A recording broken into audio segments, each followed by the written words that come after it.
Throughout my life, I have never been great at sports, but I continued to try new ones in order to find an activity I enjoyed. Eventually, my parents put me in a summer swim league at a local YMCA. When I started, I had an immense feeling of trepidation because I did not want to let my teammates down. That fear pursued me whenever I jumped into the pool for a race. I stuck with swimming because, regardless of my fear, I enjoyed being in the water. Even though I continued to swim, I was constantly affected by what I thought my teammates considered of me.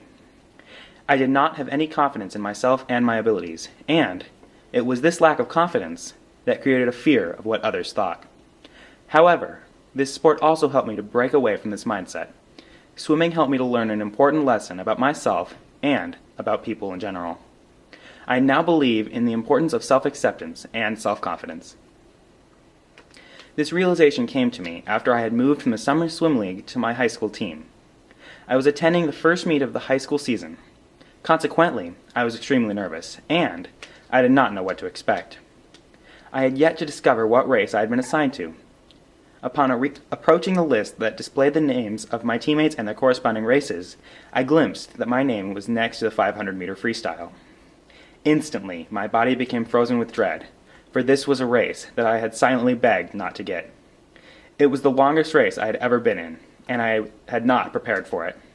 I forced myself to swim the race anyway, and slowly approached the block. I dived in upon the blow of the whistle, and I felt the cool water wash over my body. It was this 7-minute race that changed my life forever. The water seemed to rinse away my prior beliefs about other people's expectations, and I realized that swimming was the sport I loved. I even realized that I did not have to be good as long as I was confident in what I could accomplish. The 7 short minutes I spent in the water seemed to make me a whole different person. I was not trying to prove anything to anybody else, and the fear I had felt was suddenly lifted off of my shoulders. At last, my race came to an end and I exited the pool. I asked for my time and, surprisingly, it was pretty good.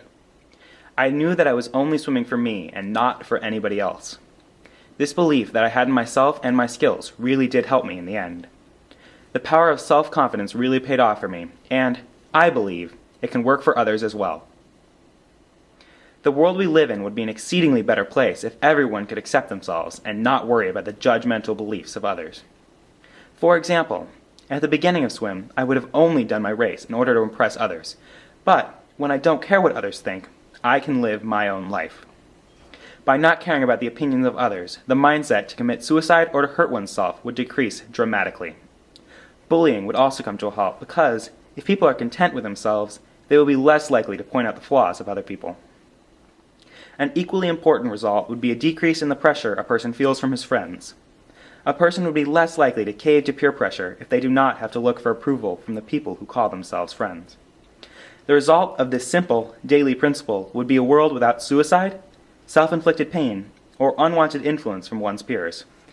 I plan to live by this principle every day, a simple belief in oneself that can reduce pain and suffering throughout the nation and throughout the entire world. I will always believe in this power of self-acceptance, and I believe it will allow me, as well as many others, to proceed through the rest of our lives.